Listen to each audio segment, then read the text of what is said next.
Sabe de nada, hein?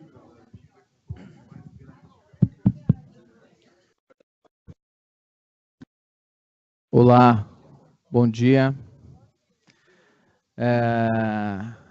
João, só para testar, tá aberto lá. Bom dia a todos que estão online também. Para vocês aqui presentes, bom dia. A gente está fazendo essa transmissão também via broadcast, ao vivo, para as pessoas que estão fora de São Paulo ou para aquelas que estão em São Paulo e não puderam vir. A gente tem uma agenda aqui, assim, bastante simples, eu diria, mas que vai trazer um pouco de conteúdo e essa interação com vocês. Eu quero dividir um pouquinho o que nós fizemos nessa semana e contar um pouco para as pessoas de Alstom, ou na verdade hoje, aqueles que trabalharam na Alstom e hoje estão no plano que a gente administra, contar um pouquinho o que é Gebsaprev, ok? Quem é da Alstom aqui? Ok. Primeiro, o que nós fizemos nessa semana, a gente quis trazer um pouco de conceito de bem-estar financeiro. A Gebsaprev é a entidade legal que administra os planos, ela está fazendo esse ano 25 anos. Na realidade, ela foi constituída em 93, mas a primeira contribuição foi em 94, então a gente prefere contar a partir da primeira contribuição. Então, portanto, faz 25 anos. E nesse, talvez, julho ou agosto, a gente vai chegar num patrimônio assim de gente grande. A gente vibrou muito quando nós fizemos um bi, comemoramos um bi de patrimônio, e a gente vai chegar a 2 bilhões de reais agora. Então, nós somos maiores do que muitas assets por aí. Por isso que a gente está com uma estrutura ainda mais profissional. Nessa semana, nós fizemos esse bem-estar financeiro um pouco para trazer conteúdo para os empregados da GE. A gente tem consciência porque a gente não tem uma participação de 100%, e não participar num plano que dá uma contrapartida, a gente deveria ficar, por que a pessoa não quer participar? Então, com esse conceito, e sabendo também da rotina das pessoas, que às vezes elas não entram, não aderem aos planos pelo dia a dia, a gente quis trazer um pouco desse conteúdo para ensinar que eles escolham melhor os seus perfis de investimento, isso para aqueles participantes do plano que a gente administra da GE, lá tem perfis de investimento, para eles fazerem melhores escolhas, para eles conhecerem um pouco da dinâmica de capitais, que não é algo que eles têm familiaridade. Então, nós trouxemos um pouco desse conteúdo e nós focamos em trazer essa consciência, mas também ferramentas, conhecimento de ferramentas onde eles possam poupar. Que ferramentas que seria para ele poupar? Na verdade, são ferramentas de organização de finanças pessoais, ou que eles vão poupar. E ferramentas para eles investirem. A gente sabe, talvez a poupança foi uma oportunidade de investimento, é o investimento ainda mais comum do brasileiro, mas hoje, definitivamente, com esse nível de juros, e tenho certeza que o Diego vai compartilhar com vocês informações relevantes sobre o cenário econômico, a poupança não é a melhor alternativa. E há, da nossa parte, desconhecimento, né? E da parte dos bancos, que é o meio mais reconhecido, mais utilizado para fazer investimento, é quem talvez tem menos interesses em comuns conosco, porque eles têm os seus interesses, né, de remunerar a si mesmos. Eu vou dar um exemplo sobre isso. Tem o maior, o mais antigo e o PGBL do Brasil, que é o que tem a pior performance, é um PGBL do Bradesco. Ele tem 45 bilhões de reais, 45 bilhões de reais, com uma taxa de administração de quase 2%. e ele não bate 80% do CDI. É a pior performance do mercado. E por que tem 45 bilhões? Porque as pessoas entraram, deixaram seu recurso lá e não revisitaram. É um pouco disso. Hoje, nessa semana, na segunda-feira, nós trouxemos uma ferramenta, nesse objetivo de contribuir, uma ferramenta que a pessoa pode pegar o CNPJ do plano, pode pegar o código do plano lá e cadastrar, e ele vai ver todos os planos com o mesmo nível de risco que tem performance melhor. Porque no final do dia, gente, isso só está enriquecendo os banqueiros.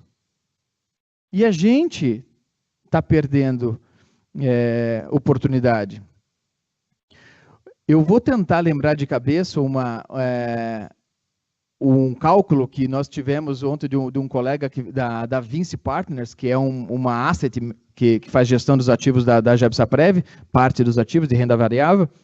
Ele fez a seguinte conta: se você faz uma contribuição de R$3 mil durante 30 anos, você vai receber durante 20 anos R$11 mil.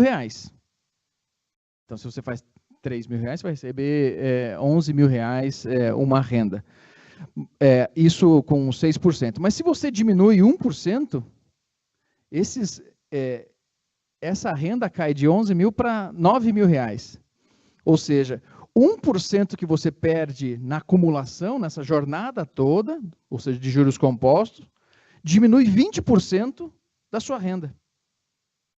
Que, em termos de hoje, que a gente está tendo uma expectativa de vida maior, a gente deveria até receber mais benefícios. Então, é isso que a gente fez durante essa semana. Isso é importante para os empregados aqui, para que eles levem para as famílias, mas também para vocês, para que dividam com os seus familiares. Acho que isso é muito importante. No caso de vocês, muitos aqui, ou se não todos, estão recebendo já o benefício, e aí vão conhecer, já tem a experiência do que é a oscilação do mercado financeiro quando diminui um pouquinho a renda ou não. Eu acho que é um pouco desse conteúdo que a gente quer trazer para vocês. E também a gente se conhecer e vocês poderem fazer perguntas para a gente. Para o pessoal da Alstom, a Gebsaprev, no Brasil você tem algumas formas de fazer plano de previdência. A forma que a GE escolheu é constituir uma entidade especializada em fazer planos de previdência, em administrar planos de previdência. Essa entidade chama Gebsaprev, ela tem um CNPJ, uma identidade legal independente. Essa entidade é sem fins lucrativos. Portanto, ninguém aqui teria esse conflito que talvez os banqueiros teriam. A gente não vai... O nosso alinhamento de interesse é com a GE, ou seja, eu sou empregado como qualquer outra pessoa aqui de dentro, tenho que cumprir os meus objetivos para receber as minhas premiações quando elas ocorrerem. Se a gente performar muito na GE, na Gebsaprev, isso não me traz. Se eu agregar, a gente saiu de 40% de adesão de participação para 75% de participação. A gente não ganha nada por isso. Porque o nosso alinhamento não é com a GE, não é um negócio. Muito embora nós lidamos e reconhecemos e operamos isso aqui como negócio fosse. Então, a gente tem nossos comitês, nossa governança, nossa preocupação com redução de custo. E isso a gente fez muito bem nesse histórico. Então, essa é a Gebsaprev. Quando teve o acordo, a gente submeteu um processo para o órgão regulador, dizendo assim, esses planos aqui, que fazem parte da aquisição da parte de energias que a GE fez da Alstom, esses planos também deverão vir para a GE. E eles estavam sendo administrados pelo Itaú, ficaram durante um tempo, enquanto o órgão regulador falasse, ok, está tudo bem. Nós recebemos o green light em outubro do ano passado, e a partir de então passamos a administrar. Como passamos a administrar da mesma forma como aquele regulamento requer. Nós somos os guardiões do regulamento. Se o regulamento, o desenho do plano, diz para fazer assado, faremos assado. Quem é que altera ou opina sobre o regulamento? Esse é quem oferece o benefício. Quem oferece o benefício são as empresas. Nós somos os guardiões. Nós vamos fazer de tudo para ter governança, para fazer uma gestão diligente e alcançar os melhores resultados possíveis dentro de níveis de riscos aceitáveis, para cá, de acordo com a população que nós temos. Essa é a nossa missão. E é assim que a gente opera. Ok?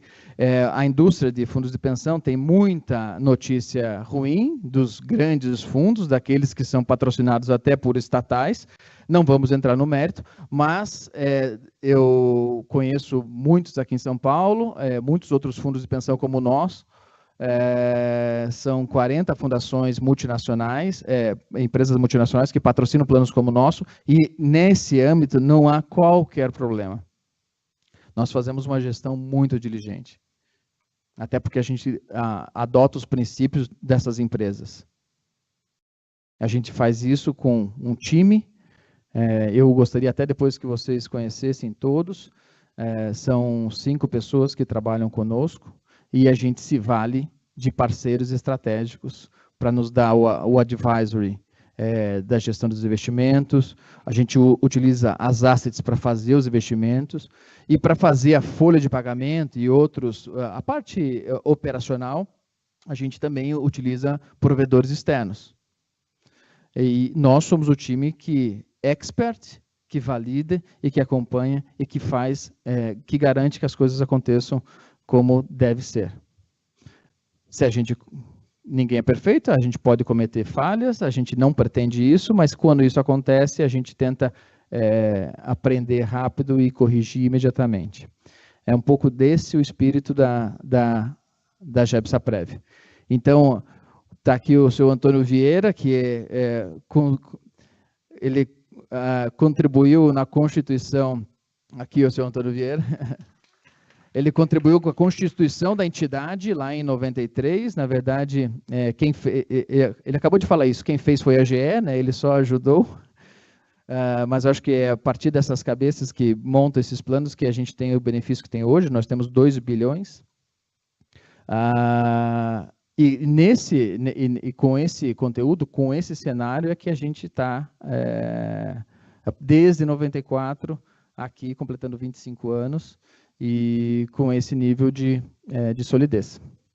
Então, eu gostaria de convidar o Diego, que vai falar sobre cenário econômico e mais alguns detalhes da carteira nossa, para que vocês possam conhecer, tirar dúvidas e colocar ele em maus lençóis aqui, porque a gente vai fazer perguntas boas para ele. Diego, por favor. O Diego é da Inove Advisory. A Inove Advisory, ele tem um background de consultoria de fundação, talvez, apesar de ser bastante jovem, de uns 10 anos, era da Risk Office. A Risk Office foi a primeira consultoria não global a trazer valor para as fundações, porque durante muito tempo não se precisava fazer alocação, se preocupar com alocação de ativos não era necessário, porque a gente comprando o título do Tesouro, aplicando em CDI, Selic, a gente já tinha ali 10% de retorno real.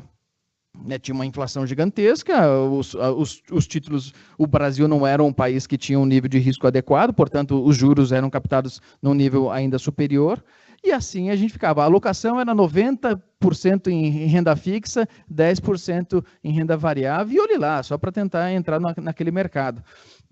Hoje o mercado está ficando muito mais sofisticado, com nível de risco muito maior e com oportunidades menores. Antes de colocar o Diego aqui em cima, ontem um participante fez a seguinte pergunta: qual que é o retorno razoável aí para um fundo de pensão? Ele falou assim, 10%, 15%? Não. Não foi essa a resposta imediata que a gente deu, né, mas era um outro gestor que estava explicando, ele explicou o porquê. Hoje o ganho real está de 2,5%, 3%, porque os juros estão baixos e a inflação está também está mais baixa, mas acho que a diferença está em 2,5%, 3%. O Diego vai passar por isso aqui. Aí eu falei para ele, se um dia a Gebsaprev, nesse cenário, dado esse cenário, tiver oferecendo uma performance de 15%, duvidem, questionem, levante a bandeira, porque isso está errado.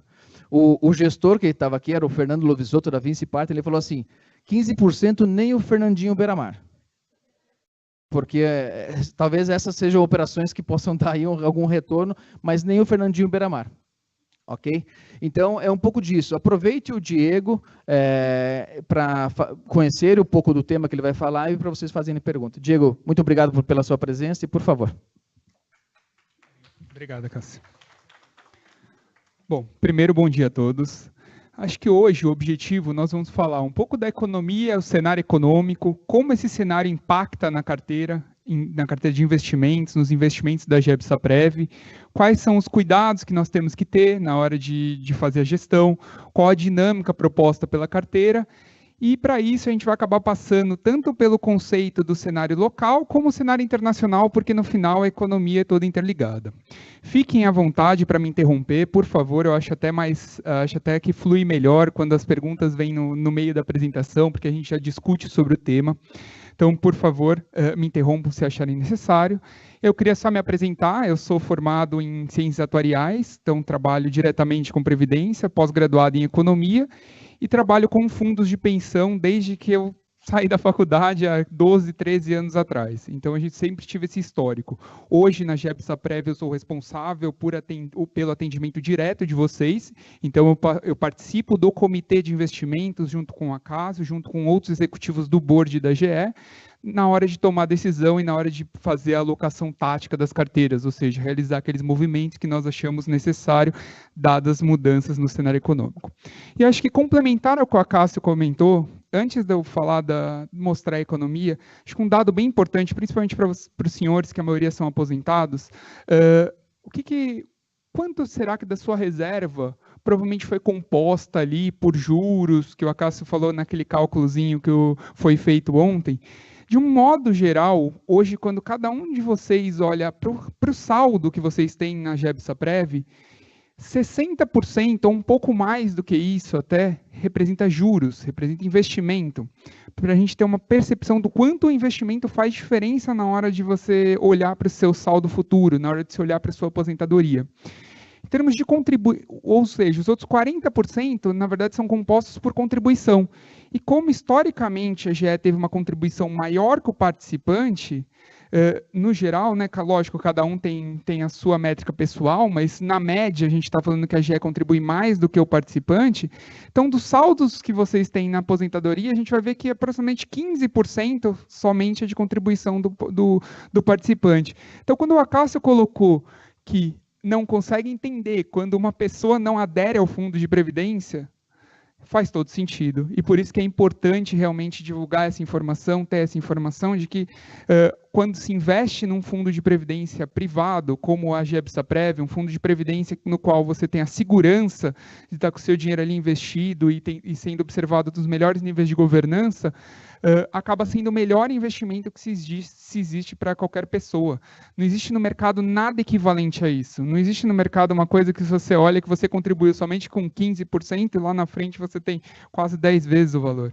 Então, realmente, esse é um dado super importante. Eu vou começar a minha apresentação agora falando de economia. E acho que quando a gente fala de economia, a primeira coisa que a gente tem que falar é dos Estados Unidos, né? Porque, afinal de contas, é o principal polo do mundo, né? Onde representa 55% da economia global. E o que a gente tem visto e discutido e observado bastante no mercado, as discussões vêm nessa linha, como que os Estados Unidos está crescendo tanto? Os Estados Unidos está com uma pujança tão forte em termos de crescimento, e o Brasil está aqui desse jeito meio de lado, cada hora que a gente escuta, liga o jornal, toda segunda-feira que sai o boletim Focus do Banco Central, mais uma vez a perspectiva para crescimento do Brasil diminui. Em compensação, a gente vê no Jornal Nacional, os Estados Unidos aumenta a taxa de crescimento.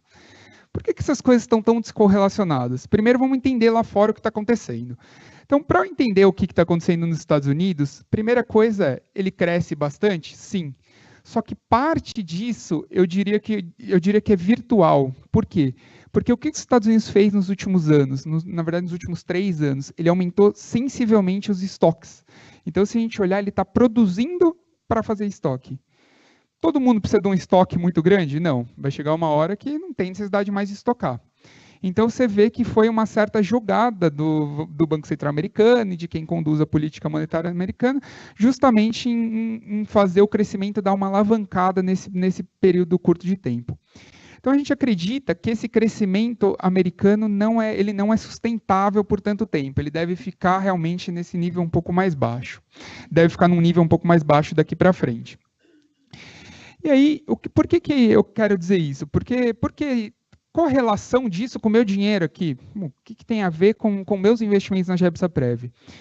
Se os Estados Unidos está crescendo fortemente, vamos dizer, se os Estados Unidos continua crescendo, o que acontece em termos de política monetária? Bom, o crescimento gera o quê? Inflação. As pessoas têm mais dinheiro e tendem a gastar mais. Se as pessoas gastam mais, o que acontece? Essa inflação aparecendo, qual que é a métrica de economia? Qual que é a tese de economia? Qual que é o melhor remédio para a inflação? Juros. Então, consequentemente, você esperaria uma taxa de juros mais alta nos Estados Unidos. Qualquer investidor que seja, ele vai olhar, investidor global, ele vai olhar e falar, se os Estados Unidos estão me pagando mais juros, por que eu vou ficar investido no Brasil? Se os Estados Unidos vai subir a perspectiva de aumento de pagamento de juros, por que eu vou investir meu dinheiro no Brasil? E isso poderia levar a uma fuga de capitais aqui do Brasil. Então, eu construí isso para mostrar que, efetivamente, esse crescimento, de certa forma, virtual americano, tem impactado no Brasil em termos do aumento de risco da possibilidade dos juros. Mas como isso está ficando mais evidente, esse risco está ficando um pouco menos pesado em termos de retorno para os investimentos no Brasil. Então a gente está falando que talvez não cresça tanto, se não cresce tanto não tem inflação, se não tem inflação talvez não precise de juros, e o nível de juros que o Brasil paga é atrativo. Então, nós não vamos ter um aumento nos juros aqui significativamente. Então, isso tudo para mostrar que nós não vamos ter um reflexo tão grande no Brasil. Ah, mas você está falando isso, mas quando eu escuto, quando eu vejo no jornal, tem lá que a taxa de desemprego está bastante baixa nos Estados Unidos e isso por si só gera inflação. Sem desemprego gera inflação. De uma certa forma, essa taxa de juros nos Estados Unidos, essa taxa de desemprego nos Estados Unidos, ela tem sido absorvida pela produtividade elevada. Então, em vez de você ter, vamos dizer assim, uma inflação, a produtividade na economia americana está melhorando bastante. Existem estudos que mostram que a produtividade americana é 4 vezes melhor que a produtividade no Brasil. Não vamos entrar no mérito, porque lá não tem as mesmas regras trabalhistas, você tem bem menos incentivo para o trabalhador, mas a produtividade lá é mais alta. Isso explica o fato desse desemprego relativamente baixo não estar gerando inflação, porque você tem produtividade nesse meio do caminho. Então você acaba fazendo a economia crescer sem tanta pressão de salários. Isso tem alguns estudos que demonstram justamente isso. Ah, mas então o desemprego não deve afetar tanto, a taxa de juros também não deve afetar tanto. Já sei uma coisa que interfere mais a economia. A guerra comercial com a China. Guerra comercial com a China poderia me gerar um impacto na economia global, discussões muito fortes de um lado, do outro, sanções que poderiam interferir nessa dinâmica global. E quando a gente vê as exportações da China, o que nós vemos? A exportação para os Estados Unidos é muito pequena. Os Estados Unidos, apesar de ele representar 55% da economia global, o peso dele para a economia chinesa é algo como 20% somente. A economia chinesa ela descarrega os seus produtos pelo mundo inteiro. E engraçado que não é tanto para os Estados Unidos. Tem um poder muito forte na Ásia, inclusive na América Latina, tanto que hoje é o maior parceiro do Brasil, e por isso que a gente tem que se preocupar com isso, porque é o maior parceiro do Brasil. Então, aqui, esse efeito da guerra comercial, nós não acreditamos que ele vai ter um reflexo tão grande no Brasil. E aí você fala, bom, se não vai ter reflexo, menos risco no mundo. Menos risco no mundo, consequentemente, é menos risco no Brasil.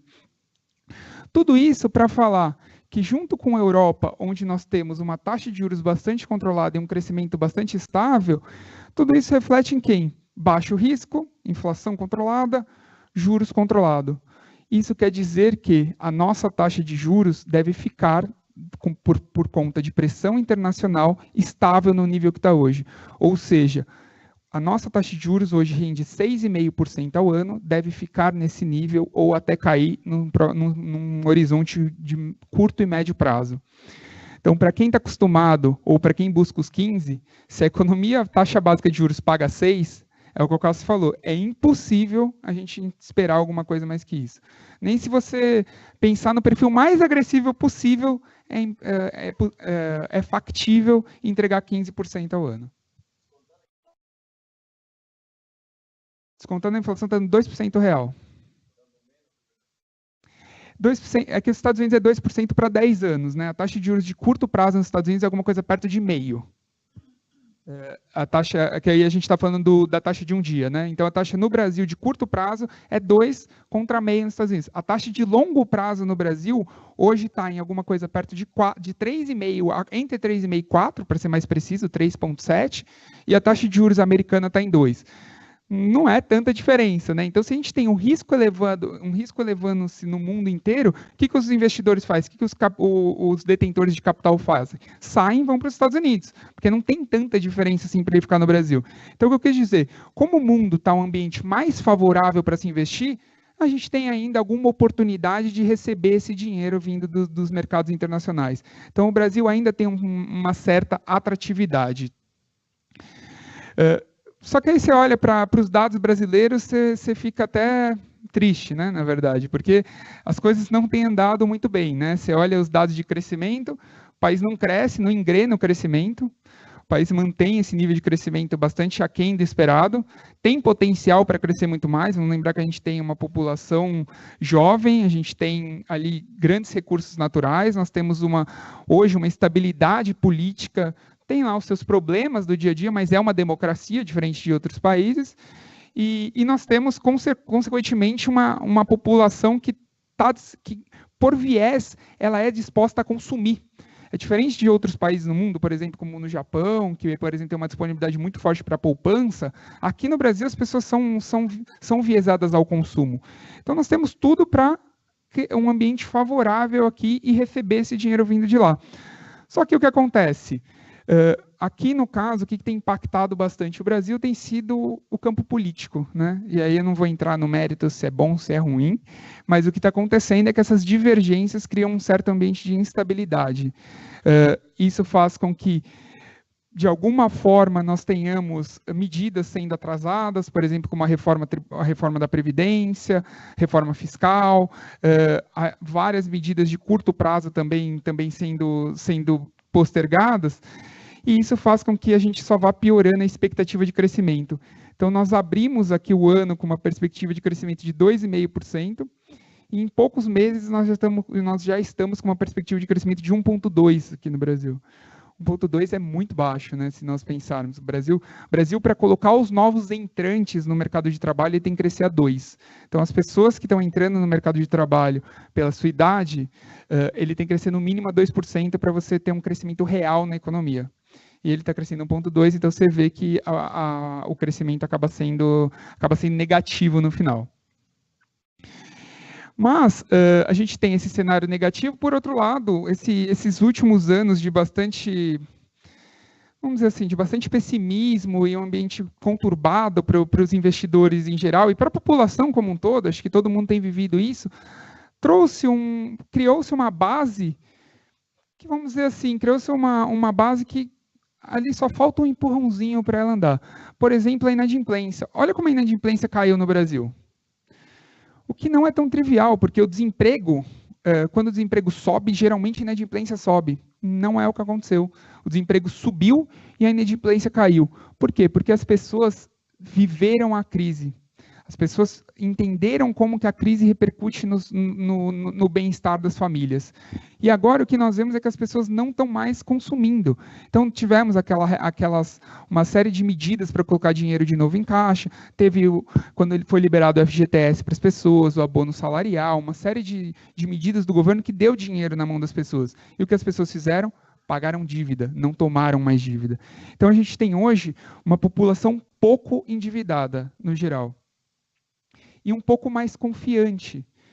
Ou seja, você tem alguém que está com dinheiro em caixa, está com dinheiro no bolso, e que está começando a falar, bom, acho que eu vou pensar em fazer um investimento, vou começar a olhar um pouco mais para essas coisas, mas eu estou esperando dar aquele empurrão, preciso da economia dar aquela apertada no pé, precisa acelerar um pouco mais. E isso faz com que, para as pessoas estarem dispostas a esperar para a economia sair, ela tem que estar o quê? Ou ela tem que ver a economia realmente aparecendo, isso é consumo mesmo, você vê menos placas de aluga, menos placa de venda, você tem que ver esse tipo de coisa, ou você vai poupar o seu dinheiro. Você tem essas duas opções, né? Ou você vai consumir, ou você vai poupar. E a poupança hoje, como eu disse, ela rende, a poupança não, vamos dizer, a taxa básica de juros da economia, como eu disse, é 6,5%. Alguém tem uma percepção de quanto rende a poupança hoje em dia? Todo mundo lembra do meio, né? Não é mais meio. Só para explicar, é 0,3 agora. Tá? Porque quando a taxa de juros chega nesse nível, ela destrava uma regra e muda o regulamento do pagamento da poupança. Então, quem fala, eu invisto na poupança que dá meio, não dá mais meio. Dá 0,3. Ou então falar, eu vou comprar um ativo livre de risco, meu investimento ali sem risco dá 1%. Não. Seu ativo livre de risco não dá mais 1%, dá meio. Então, você tem uma dinâmica na economia muito mais difícil para se investir. E o que a gente tem que fazer? Tem que buscar novos investimentos, tem que buscar novas estratégias. É o nosso dia a dia fazer isso dentro da GEBSAPREV, tá buscando alternativas de investimento para compensar isso. Ah, mas eu consigo comprar no Tesouro Direto. Sempre, toda apresentação que eu vou, a maior pergunta é: investe no Tesouro Direto que ele rende inflação mais 4,5%, inflação mais 5%. Pô, no rádio, toda recomendação no rádio é investir no Tesouro Direto. Eu concordo, o Tesouro Direto é muito bom, sem dúvida nenhuma. Mas o Tesouro Direto, apesar dele ser uma renda fixa, como as pessoas estão acostumadas, ele não é bem uma renda fixa. Porque, como qualquer bem material, e um título é um bem material, ele tem um valor de mercado. Ou seja, quando você compra um carro hoje, você pode ter pago 30 mil, amanhã ele pode valer 32 ou 28, normal. A mesma coisa vale para o Tesouro. Para cada ativo que você compra, ele te dá a perspectiva de pagar a inflação mais 4,5%, desde que você leve ele até o seu vencimento. Então, se você garantir que você vai esperar ele vencer, durante esse período, realmente ele vai pagar a inflação mais 4,5%. Ah, ok, para mim funciona. E para a GEBSAPREV, será que se ela comprar tudo em Tesouro Direto, dando inflação mais 4,5%, não funciona? Funciona. Se ninguém saísse do plano, se ninguém tirasse dinheiro no meio do caminho. Imagina o quão pouco diligente que seria uma fundação que aplicasse 100% dos ativos nesse tipo de investimento, e aí amanhã uma coisa que vale 1.000 por uma condição de mercado caiu para 800 e um participante se desliga da GE e leva o seu recurso para uma outra instituição, para um novo lugar que ele vai estar trabalhando. Você vai chegar para ele e falar, você achava que tinha 1.000, só que agora você tem 800. Então, por esse motivo que nós precisamos não só pensar em retorno, mas pensar em risco. Nós temos que pensar em diversificação da carteira. Então, por isso que o dinheiro não é todo investido no Tesouro Direto, por isso que o dinheiro tem essa diversificação. Olhando um pouquinho aqui em termos... Então, a gente, como eu disse, nós não temos mais tantas alternativas na renda fixa, nós não temos tantas alternativas em termos de retorno dos investimentos. Quais seriam as opções de investimentos para compensar essa pouca aderência dos investimentos de renda fixa? Bom, o principal deles, todo mundo conhece, e que geralmente está mais associado à escolha de um perfil de investimento, é a exposição em renda variável. E a gente viu a bolsa, renda variável, eu digo a bolsa de valores. Então, quando a gente tem a bolsa de valores, o que nós vimos que ela subiu bastante. Ela subiu para um patamar aqui próximo de 100 mil pontos, acho que foi a notícia de 2 meses atrás, bolsa atinge recorde histórico, bate 100 mil pontos, e, consequentemente, isso faz com que os participantes comecem a pensar, será que faz sentido eu continuar num perfil mais de risco? Será que ela já não está cara? Hoje ela já caiu, já está em torno de 93, 94 mil pontos, mas essa bolsa acaba sendo uma das alternativas para o participante, para compensar esse efeito do ponto 3 na poupança ou do ponto 5 na taxa básica de juros, no ativo livre de risco. Então, se vocês me perguntarem, será que a bolsa está cara ou será que essa bolsa está barata? Bom, eu acho que, olhando o preço dela histórico, quando a gente vê a lucratividade das empresas, ela está barata, de certa forma. Ela está num preço justo para barato, por quê? Porque nós acreditamos que a economia vai destravar em algum momento. Como eu disse, as bases são consolidadas, a população e os mercados esperam um empurrão para essa economia destravar. E qual é esse empurrão principal que os mercados estão esperando? Basicamente, a reforma da Previdência. Então, quando a gente vê a perspectiva por que a reforma da Previdência é tão importante para esse conceito? Primeiro, o Brasil é um país super endividado. Para os níveis de endividamento para os níveis de economia que nós temos, nós somos hoje um dos países mais endividados do mundo. Ah, mas os Estados Unidos têm 200% do PIB de endividamento, isso eu sempre vejo. Sim, mas é a economia que mais cresce e a economia, no longo prazo é a economia mais forte, é a economia que tem mais solidez. O problema do nosso endividamento é que no longo prazo ele vai piorar. Por quê? Vocês têm ideia de quanto mudou a dinâmica da população nos últimos anos? Se nós pegarmos da data da Constituição de 88, que foi quando criou-se as bases da reforma, as bases da Previdência Social, a idade média das pessoas, a idade que as pessoas tinham de morte naquele momento, a perspectiva de vida era 66 anos, em 88. Hoje ela é 76. Então, as pessoas vivem 10, no mínimo, na média, vamos dizer assim, 10 anos a mais do que vivia lá atrás. Então, assim, não tem como você pensar que você vai pagar 10 anos, no mínimo, a mais para as pessoas sem ter contribuição desse outro lado. É uma conta cruel, mas é uma conta atuarial aí no caso, né? A gente está falando que há uma necessidade de se corrigir essas contribuições para pagar. Ah, mas ao longo desse tempo, vocês podem falar, ao longo desse tempo teve muita fraude no Brasil e tudo mais. Vamos excluir isso, estou olhando só para o lado previdenciário, até porque essas contas são individuais. Ah, mas será que o dinheiro que entra na Previdência ele é investido na Previdência? O Brasil tem um modelo diferente da AGEB-SAPREV, e aí por isso a importância cada hora maior da AGEB-SAPREV, que o Brasil tem um modelo que chama de repartição simples. O que é repartição simples? O modelo de repartição simples é quando o dinheiro de quem está na ativa paga hoje mesmo, amanhã mesmo, o dinheiro de cada um que cai na ativa no mês, paga o aposentado no próprio mês. Então, é fluxo ali, é fluxo de caixa, não existe um caixa. Entrou o dinheiro, já sai para pagar o aposentado. Isso é diferente da AGEB-SAPREV, que tem essa possibilidade de fazer a capitalização, ou seja, o dinheiro de vocês é investido, ele vai rendendo, vira aquele 60% a mais, e lá na frente você vai pegar o seu dinheiro que você investiu. Então, o dinheiro é de cada um. E esse modelo que a Previdência coloca, hoje ele é deficitário, ele é bastante deficitário. E isso vai piorar com o tempo. Se não tiver reforma, o que vai acontecer? O governo vai gastar todo o dinheiro do orçamento público com a Previdência. E aí ele não consegue crescer do outro lado. Ele tem que aumentar, captar recursos, aumentar o endividamento. Isso faz com que o risco aumente. Isso faz com que a taxa de juros, consequentemente, o investidor que continuar investindo no Brasil vai exigir mais taxa. E isso afeta toda uma dinâmica da economia. Então, por isso a reforma é tão importante. E se nós olharmos aqui, a reforma hoje, acho que um ponto central aqui, é por que nós acreditamos que essa reforma vai acontecer? Primeiro, pela necessidade, e segundo, pelo contexto político. Hoje, a reforma que foi encaminhada pelo Paulo Guedes é de 1,3 tri em 10 anos.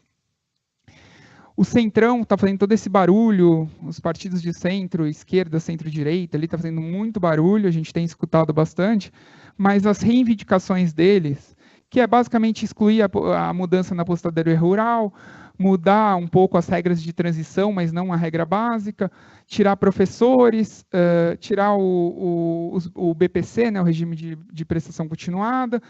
Isso faz com que todo o ajuste sendo feito, essa economia vai para 960 bilhões.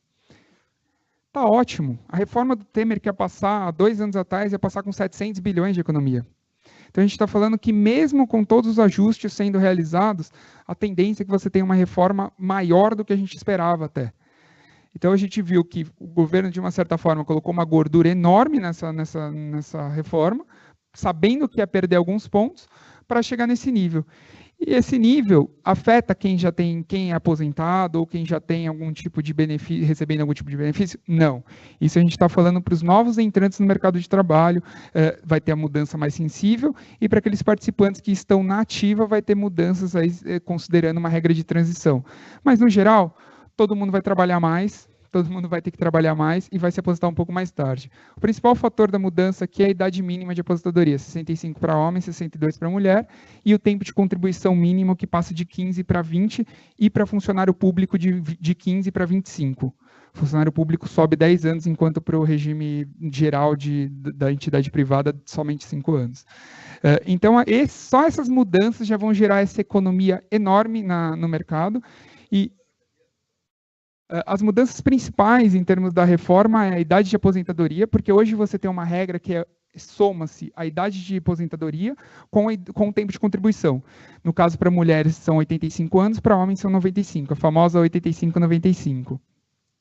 Agora, a idade mínima para aposentar é 62 anos para mulher, 65 anos para homem.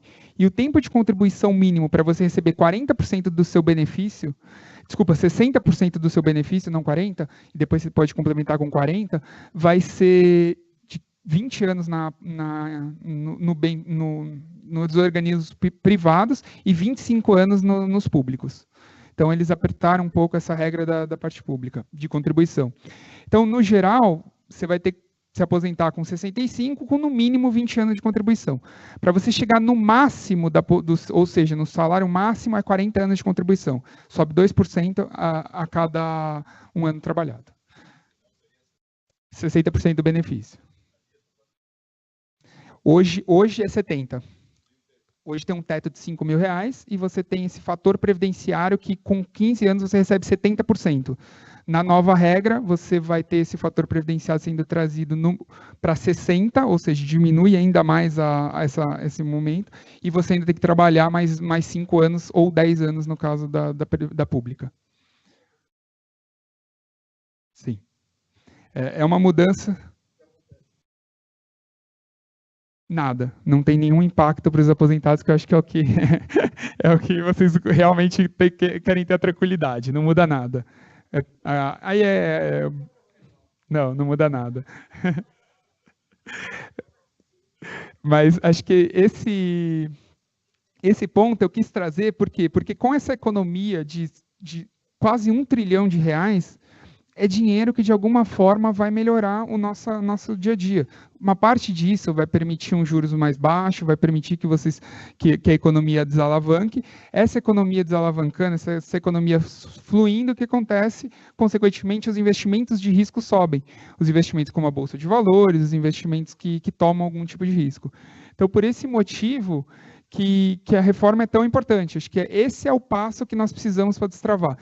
E aí, por tabela, nós vamos ter aí também uma reforma tributária, que já foi encaminhada, já passou na CCJ essa semana, que está bem fora da mídia, e que vai unificar 5 impostos em um único, que vai facilitar bastante o dia a dia das empresas, e essa questão da sonegação diminui bastante. Então, acho que, de um modo geral, nós temos um cenário internacional benéfico, ou seja, sem pressão para aumentar os juros, como eu expliquei no começo. Nós temos uma economia que está quase no fundo do poço, mas que está com todas as bases preparadas para ela subir de uma forma muito rápida. E nós estamos precisando desse gatilho para ela realmente destravar. E esse gatilho, eu diria que é a reforma. Então, de um modo geral, acho que é isso que eu queria falar em termos de investimento. Agora, vamos falar como a GEB-SAPREV está se preparando para esse modelo e se protegendo do que tem acontecido nos últimos anos. Vai juntar o ISS municipal, o ICMS estadual, PIS, COFINS e o... Não é EPI. EPI não. É PIS, COFINS, tem mais um que daqui a pouco eu lembro, são 5. ICMS e ISS. E a ideia, acho que esse é um ponto importante também, a ideia é que também não tenha mais contingenciamento, porque hoje o governo federal arrecada e distribui para os estados. Isso vai ficar numa conta à parte no Tesouro, já cada um sabendo quanto tem direito, e o estado e o município vai poder ir lá pegar esse dinheiro a qualquer momento. Depende se é bom ou é ruim, né? Mas depende da política, mas de uma certa forma você tem os estados e municípios que realmente é quem interferem na vida da população com mais acesso ao dinheiro, e ali vai ter mais possibilidades de estar fazendo um crescimento. A nossa expectativa é alta. A gente acha que Data, a reforma da Previdência talvez outubro, novembro, final do ano, e essa tributária eu acho que consegue sair até antes, porque ela já transitou por uma parte mais rápido que a reforma da Previdência. Ela já passou na CCJ, agora vai para a Comissão Especial, num tempo recorde, e realmente a gente vê o Congresso bastante favorável a esse tipo de reforma. Acho que, de um modo geral, isso é bom tanto para quem é posição como quem é oposição, porque isso destrava dinheiro para Estado e município, e aí indifere se é governo, se é contra-governo, se é de esquerda ou de direita. Então, eu acho que isso passa bem rápido. Eu diria que talvez agosto. O problema vai ser fazer a unificação desses impostos na hora da cobrança, na tributação. Isso, no projeto, a integração de 100% disso demora até 10 anos para acontecer.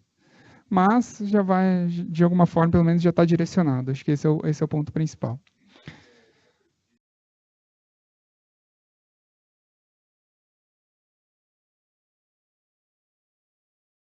Esse ano não. A gente acredita que sim. A gente acredita que mesmo com eleições, mas serão eleições municipais, né? Não tem tanto reflexo, mas a gente acredita que não vai ter um impacto negativo. Então a gente acredita que o ano que vem a economia realmente destrava. O que pode acontecer, lógico, percalços no meio do caminho nós vamos ter vários, mas não tem tanto. A gente não acha que isso vai ser negativo para a economia. O ano que vem, diria que o PIB potencial de 2,5% a 3% possa ser atingido. Bom, olhando um pouco, então, como a Gebsaprev tem se comportado nesse cenário, onde os riscos apareceram, a economia chegou lá no chão e agora a gente está montando uma estratégia para conseguir captar essa melhora no longo prazo. Como que está, em termos de investimentos, as posições da Gebsaprev? Então, como nós podemos ver, o CDI está dando 2% acumulado de janeiro a abril. Aqui a gente está sempre falando de janeiro a abril, mês fechado, tá? 2,04%. Esse 2,04% é a taxa básica de juros. O Acácio comentou que o PGBL mais antigo do Brasil dá 80% CDI. Então, o PGBL do Bradesco está dando 1,6% em 4 meses. 1,6% em 4 meses dá 0,4%. 0,4% descontado do imposto de renda que você paga quando você resgata o recurso, 0,3%. Então, assim, você vê como realmente os investimentos estão mais difíceis e como a gente tem que fazer uma alocação mais dinâmica. Então, esse 2,04 aqui, esse é o ativo livre de risco, é aquilo que não tem oscilação, é aquilo que é garantido, é o investimento em taxa básica de juros, você sabe que você vai receber isso. O perfil super conservador da Gebsaprev está alinhado a isso, porque isso daqui é para aquele participante que não quer tomar susto, aquele participante que não quer abrir de jeito nenhum o site da Gebsaprev e ver uma rentabilidadezinha ali muito aquém do esperado, no perfil mas com o menor risco possível. Então, aquele participante que não gosta de conviver com risco, aquele participante que já é aposentado na maior parte das vezes e que não está acostumado a tomar risco. Só que esse participante tem que estar ciente também de que isso daqui rende alguma coisa perto de 0,5% ao mês. Isso é importante. E se você, no final, essa conta ela é muito, vamos dizer assim, ela é extremamente complicada de fazer. Se você aposentado, está no perfil super conservador, e você tira mais que 0,5% ao mês, o que vai acontecer? Todo mês você vai consumir um pouquinho do seu saldo. Isso faz com que você vai consumir, o mês que vem você tem menos, então você vai ter que tirar mais para compensar esse efeito. Todo mês você vai ter que... Vai caindo o saldo e você vai tendo que tirar mais. Esse dinheiro acaba mais rápido. Compensação, se você consegue colocar o seu orçamento familiar, consegue colocar os seus gastos dentro de um panorama perto de alinhado a esse 0,5%, o que acontece? Você só está tirando os juros. O seu saldo está lá. Esse dinheiro não acaba. Então, você transforma um plano de previdência temporário, porque os planos de previdência de capitalização é até o dinheiro acabar, na verdade, num plano de previdência vitalício. Quando você tira menos do que o rendimento. Além dele virar vitalício, no final, esse recurso é do seu beneficiário. se efetivamente ocorrer um falecimento, alguma coisa, o seu saldo está lá.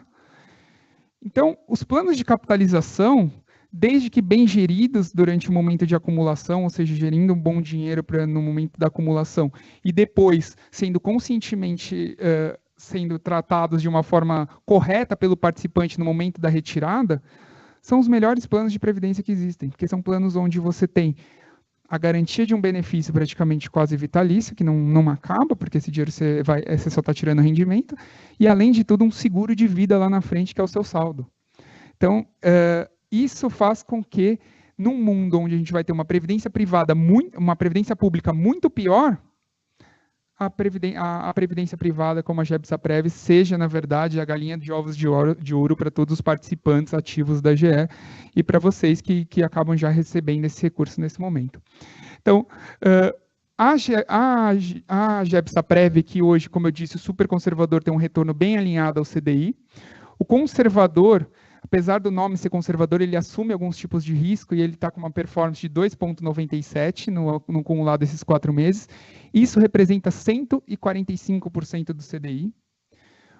O moderado está com 4,36, representando 215% do CDI. E o agressivo está com 5,15, representando 240% do CDI. Então, assim, para quem quer tomar risco, tem opções. Hoje, a dinâmica que a Gebsaprev oferece tem essas possibilidades para se investir. Ah, mas eu sou Alstom, ainda não tenho essa possibilidade. Só para quem é do plano Alstom, a Alstom está equivalente ao moderado. O nível de assunção de risco da Alstom e o nível de retorno esperado da Alstom é equivalente ao perfil moderado. Tá? Lógico, a Alstom chegou recentemente, tem um desafio do time da Gebsaprev de fazer essa interligação das duas parcelas, inclusive alinhar os investimentos, mas hoje a estratégia que se busca para um é a mesma estratégia que se desenha para o outro, só que no nível aqui do moderado.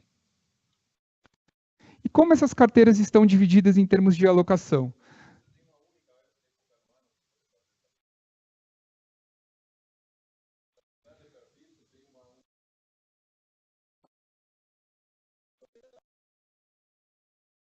A gente faz em maio essa alteração.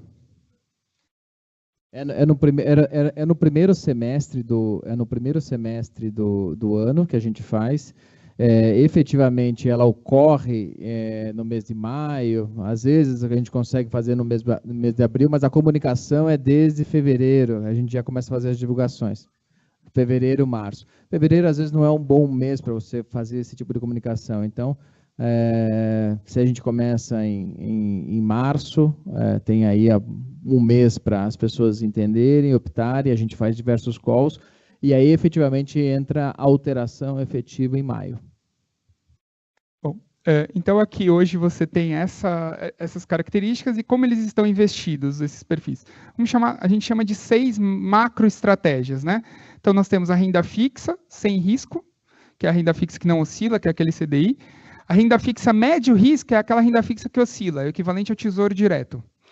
Nós temos o estruturado, que são os fundos multimercados, aqueles famosos fundos que a gente vê no mercado, que a XP negocia nas suas plataformas, que eu consigo comprar, fundo verde, aqueles fundos famosos. Nós temos a renda variável, os fundos de participação, que são aqueles private equities para comprar projetos de um grande negócio, e os empréstimos a participantes, que têm uma pequena parcela. Então, hoje, o super conservador, ele é todo renda fixa que não oscila. Tem uma pequena parcela em empréstimo que também não oscila, porque essa parcela é consignada, desconta em folha, então não tem nenhum impacto aqui. E com garantia da própria reserva, então não tem risco aqui de inadimplência. Tá? Então, a gente está falando que essa parcela, o super conservador não oscila e ele é praticamente 100% renda fixa.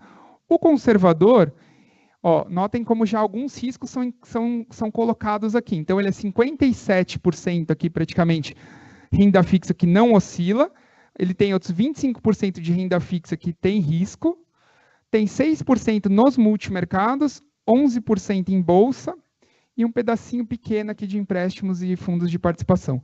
Esses fundos de participação é um fundo do Itaú, tá? É um fundo da Kinea, que é gerido pelo Itaú e que investe em projetos, em companhias que estão se desenvolvendo. O moderado já tem muito mais aqui uma dinâmica diferente de carteira, então essa pizza ela é bem menos concentrada. Então ele tem praticamente 55% em renda fixa, porém dividido praticamente meio a meio aqui o que tem risco e o que não tem. 10% em multimercado e quase 30% aqui na bolsa, 27%. E o agressivo, ele é somente 35% de ativos livres de risco, 20% em médio risco, 12% aqui numa parcela de fundos multimercados, 30% aqui em renda variável. Essa carteira, o que acontece? Essa carteira ela tem uma dinâmica onde esse perfil assume, eles vão crescendo o risco em torno de 30% a 40% de um perfil para o outro. Tá? Então, quando você está, vamos pensar assim, quando eu estou comprando conservador, estou comprando 60% de super conservador. Quando estou comprando moderado, estou comprando 30% de super conservador e mais um pedaço de conservador. Então, essa é uma dinâmica interessante para se enxergar. E quando você está comprando agressivo e ele está tomando todo o risco, você compra 10% de super conservador, 30% de moderado, sempre com incremento de 30% de risco. Então, essa é a dinâmica que a Fundação adota. Como eu disse, a gente tem que pensar não só em buscar retorno, mas a gente tem que pensar em controlar o risco. A gente tem que estar pensando todo dia em como conseguir o melhor retorno possível com o menor risco possível. E para isso, utiliza-se uma estratégia, olha a quantidade de fundos de investimento que a Gepsaprev possui. Então, a gestão aqui não é diferente quando você compra o PGBL que está na mão do Bradesco, está na mão do Itaú ou na mão do Banco do Brasil. Aqui você tem uma série de gestores que são escolhidos por um comitê de investimentos, que tem uma análise de risco por trás para a escolha de cada um deles em cada estratégia. Então, vamos falar, na estratégia de baixo risco, nós temos 5 gestores diferentes. Nós temos Santander, nós temos Safra, Crédit Agricole, um gestor local que chama Sparta, e JGP, que é a maior asset, é uma das maiores assets brasileiras. Isso daqui no total, hoje o Geps tem 1 bi e 600, isso dá alguma coisa perto aqui de 600 milhões, nessa parcela de baixo risco. Lembrando que esses dois são fundos exclusivos. Esse é um fundo mais de caixa, esse é um fundo de caixa também, e esses 3 são fundos de crédito, compra só crédito privado de empresas de primeira linha. Na parte do estruturado, que são os multimercados, nós temos Bahia, um gestor mais especializado em juros, nós temos Capitalo, um gestor especializado em cupom cambial, nós temos SPX, um gestor especializado em moedas, nós temos a Kinea, que é do Grupo Itaú, com uma gestão ali mais conservadora, o Red Plus, fazendo uma operação aqui de arbitragem de juros, um Equity Hedge, que é um fundo que faz compra e venda de ações sem deixar a carteira comprada 100%, então tudo que ela está comprado está vendido. Então, se anula a posição em ação, mas ele ganha com a diferença das duas pontas. Nós temos o Adam, que é um gestor que foca mais no mercado internacional. Outro fundo de arbitragem, ou seja, operando ali o mercado no curto prazo, no dia a dia. E nós temos o fundo de investimento em participação em projetos da Kinea, que é do Grupo Itaú. Então, isso tudo para fazer o quê? O investimento naquela parcelinha de multimercados que é 10, 12 e 6. Então, nós temos toda essa dinâmica de estar olhando qual fundo faz mais sentido para aquele momento, qual gestor faz mais, está avaliando esse gestor constantemente e está buscando a melhor alternativa para aquele momento de mercado. Na parte de médio risco, nós temos o Bradesco para fazer a parte do Tesouro, nós temos a Pinco, que é fazer o equivalente a tesouro no mercado internacional, então ele compra títulos de países como Estados Unidos, países da União Europeia. Nós temos o Votorantim aqui fazendo operações de crédito indexadas à inflação de longo prazo, que gera praticamente o mesmo nível de risco de um tesouro direto. Então, aqui tem outros 400 milhões nessa parcela bem dividida. E para fazer investimento em bolsa, também nós temos um leque grande de ações. Nós temos a 20, que é mais para buscar o Ibovespa, para tentar bater o Ibovespa, o índice. Nós temos a Nordea, que é um investimento em empresas, as maiores empresas do mundo, então ele compra investimentos no mundo inteiro, sendo as empresas com menor nível de oscilação.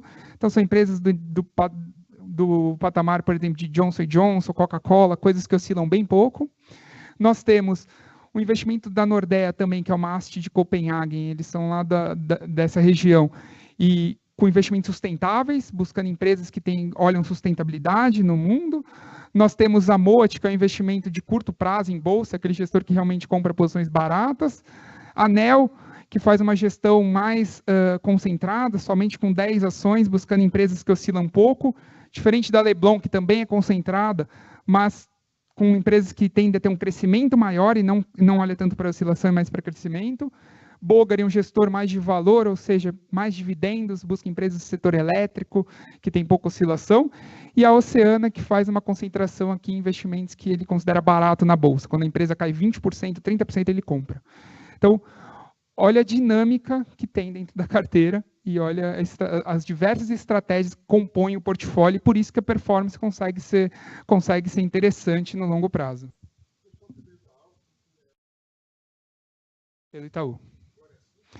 Ainda não. O que acontece é que dentro do grupo Itaú, eles têm quase tudo oferecendo. O que nós fazemos é construir essa mesma lógica usando produtos do Itaú. Por exemplo, esse Itaú Red Plus está lá, Kinea. Então, todos a lógica é a mesma, tá? Mas ainda está concentrado somente nos produtos do Itaú. Na verdade, são dois gestores, Itaú e o Western, que é o antigo Citibank. Tá? Então, ou está no Itaú ou está no Western. Então, acho que eu quis mostrar isso de uma forma geral para vocês entenderem o quão difícil a gestão da Gebsaprev. Isso tudo alinhado a uma governança muito forte, comitês de investimento, a participação do conselho na decisão final, lembrando que o conselho é composto por membros indicados pelos patrocinadores e pelos participantes. Então, nós temos a votação aí para membros do conselho. Isso faz com que a gente mostre que a Gebsaprev hoje ela tem perspectivas positivas, ela toma risco nos seus perfis que demandam maior risco para tentar se beneficiar desse cenário futuro mais benéfico, e, em compensação, oferece para aquele participante que não quer risco o perfil super conservador e um perfil conservador com baixa oscilação. E se mostra bastante competitiva em relação ao mercado que existe numa governança acima da média. Como a Cássio disse, as fundações de multinacional, as fundações desse perfil nunca tiveram um problema. A gente trabalha diretamente com essas fundações. Eu realmente nunca vi nessa minha história dentro de fundos de pensão algum problema em fundações multinacionais ou alguma falha do órgão fiscalizador em relação a isso. Então, eu queria agradecer a participação de todos, eu me coloco à disposição para tirar alguma dúvida que venha a surgir, e acho que é deixar aqui a palavra com a Fernanda, que ela quer passar alguns pontos. Ok, obrigado. Diego, obrigado pela participação, obrigado pelos comentários. Obrigado também pelas pessoas que estão aí online. Com isso, acho que a gente encerra. Se alguém tiver alguma pergunta... Então, a gente encerra aqui, agradece às pessoas que estão online, e se vocês tiverem alguma pergunta depois, podem encaminhar para o e-mail, depois a gente endereça, e a gente vai ficar aqui com as pessoas que estão localmente. Obrigado a todos.